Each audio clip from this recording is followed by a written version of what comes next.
जानिया बैठवला हो पापा अपनी हो पुतरिया अरे अपनी हो पुतरिया अरे आज तो छोड़वला हो पापा अपनी हो दुआरिया रे अपनी हो दुआरिया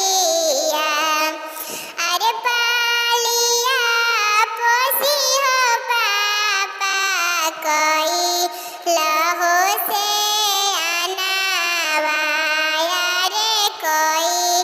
लहो से अनावा अरे खाता पियाता हो बेटी कोई लहो से अनावाया रे कोई लहो से अनावा अरे मड़ावा बैठाई हो पापा बेटी कैलाया जदनावाया रे बेटी कैलाया जदनावा अरे फाटेला जोर से करे जावा बिहा रे हो बादनावाया रे बिहा रे हो बादनावा अरे कावना कारणवा हो पापा बेटी कैला तू दानावाया रे बेटी कैला तू दानावा अरे किया रहनी चोरनी हो पापा किया रहनी हो चटानी अरे किया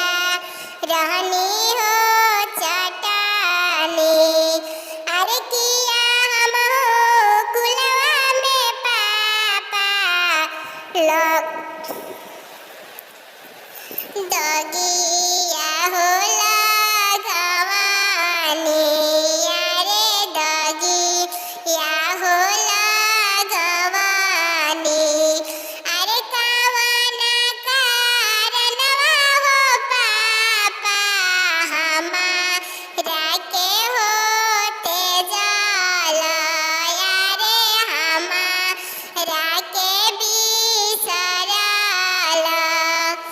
अरे नहीं तू चोरनी हो बेटी नहीं रहलू हो चटानी अरे नहीं रहलू